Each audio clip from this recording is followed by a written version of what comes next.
Good evening, I'm Prasad Michael and you're watching Kini News, the show that brings you today's biggest stories. No one likes being stuck at an airport, especially for extended periods of time, but foreigners may not have other options if they decide not to pay up front for quarantine services. Foreigners who are permitted to enter the country will now have two options, according to Senior Minister Ismail Sabri Yaakob: settle their quarantine charges and COVID-19 testing fees or stay in the airport. Kita membuat keputusan bahawa sebelum mereka lepas daripada immigration, mereka mesti membuat bayaran untuk bayaran hotel ataupun ILA kalau mereka memilih ILA. Kalau mereka enggan membayar, kita tidak akan benarkan mereka masuk melepasi immigration. Jadi mereka boleh berada di airport sampai bila-bila pun.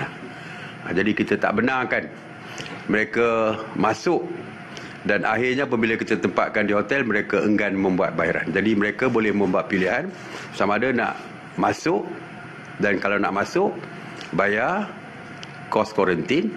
Ismail said the government decided this after there were many incidents in which foreigners refused to pay after their quarantine was complete. Ada di antara mereka sebelum ini yang bersetuju untuk membuat bayaran dan kita lepaskan mereka untuk ke hotel. Tetapi bila nak keluar hotel, mereka tidak mahu membayarnya. Ini banyak ada kes seperti ini berlaku. When asked by a reporter on whether Malaysia has set a timeline on reopening its international borders, Ismail said this will depend on the COVID-19 situation worldwide. Dan kita tidak menetapkan bila tarikh kita nak buka. Dan kita akan tengok dari segi kes yang berlaku di negara kita. Ada dua. Yang pertama, kes yang berlaku di negara yang berkaitan. Sebagai contoh, kalau daripada Amerika, sekarang ni dah hampir 4 juta lebih dah. Saya anggap itu sebagai satu kawasan yang risikonya tinggi.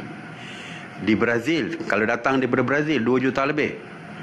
Dan daripada India, ada dah 2 juta di India. Jadi yang pertamanya kita kena lihat daripada negara tersebut untuk datang ke negara kita. Kalau negara yang berisiko tinggi, tentu saja kita tidak akan membenarkan. Dan satu lagi, keadaan di negara kita.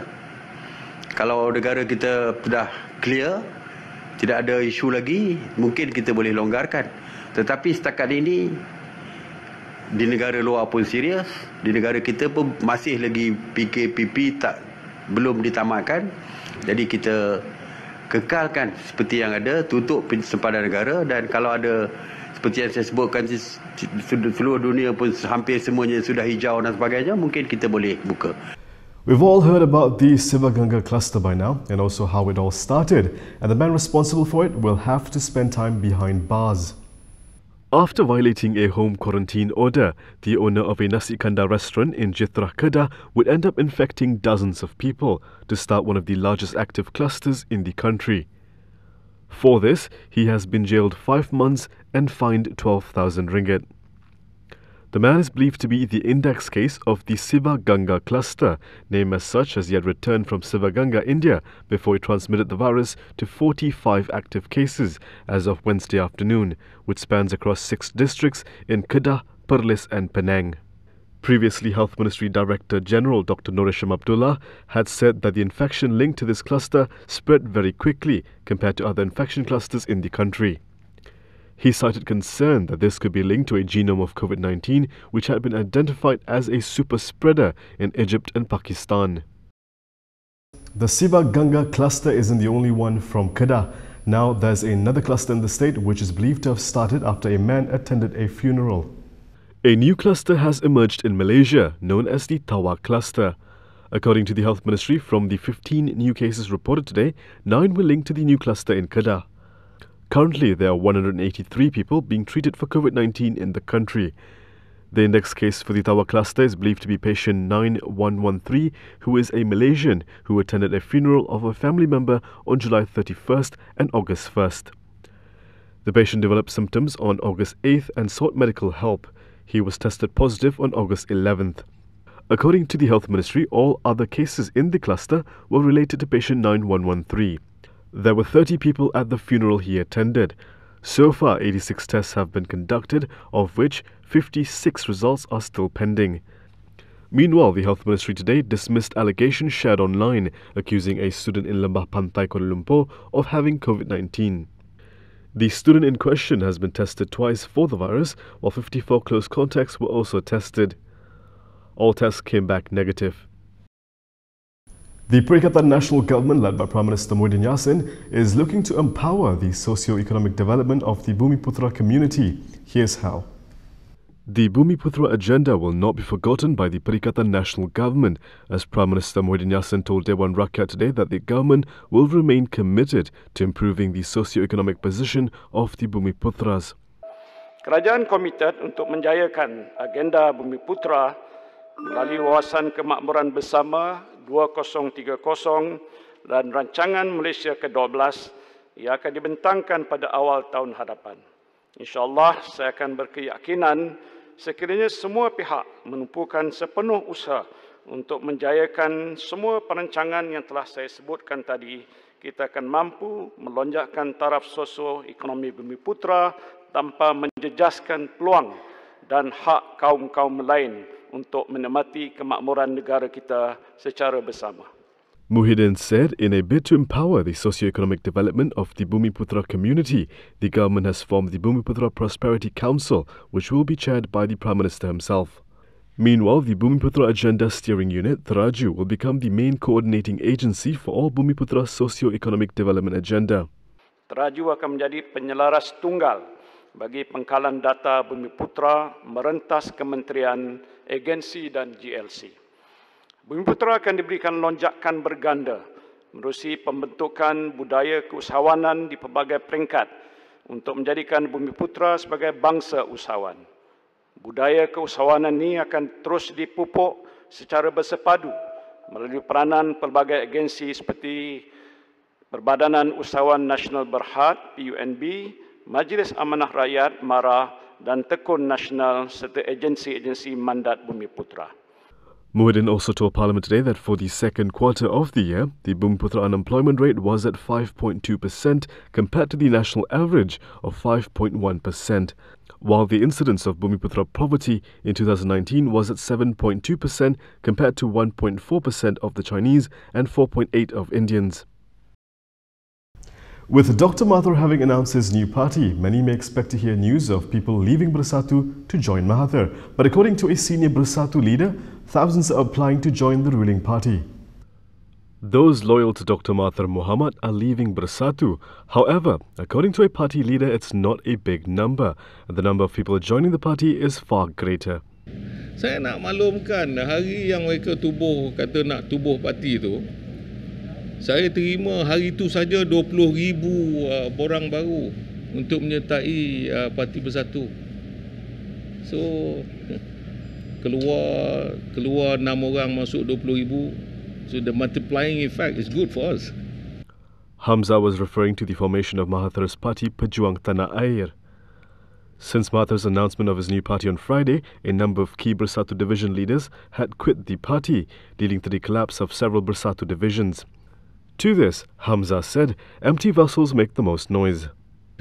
Sebagai contoh, minggu ini saja mesyuarat bahagian-bahagian di seluruh negara sebanyak hampir 187 bahagian akan bersidang, dan daripada 187 itu yang tak boleh bersidang hanya lebih kurang 10 bahagian sahaja. Ini membuktikan yalah, kadang-kadang orang ni suka cakap bising di luar tapi kosong di dalam.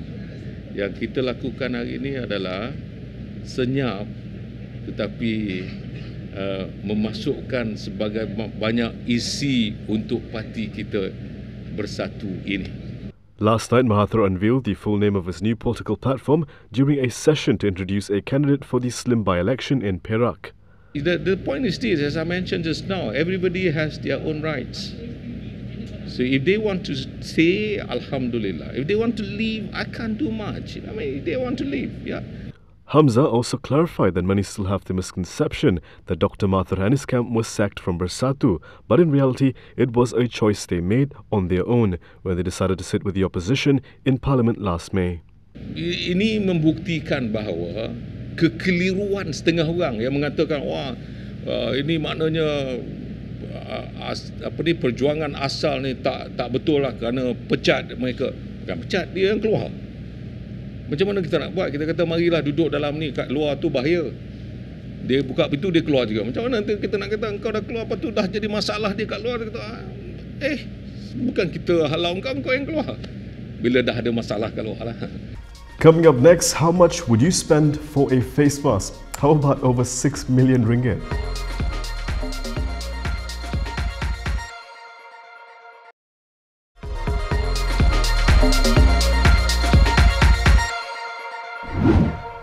In Malaysia, face masks are mandatory in public places. We've all been buying them, but I doubt any of us have forked out over 6 million ringgit for one. But one man in the US has done just that.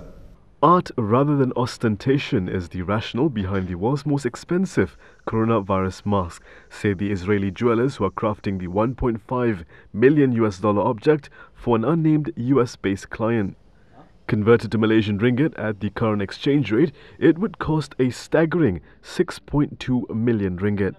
Made out of 18-karat gold and studded with 3,600 black and white diamonds, the mask will be fitted with an N99 filter to offer a high level of protection, said jeweler Isaac Levy. Well, the gentleman is a Chinese gentleman that we know from years ago. He lives in the United States. He's a young, old customer of ours.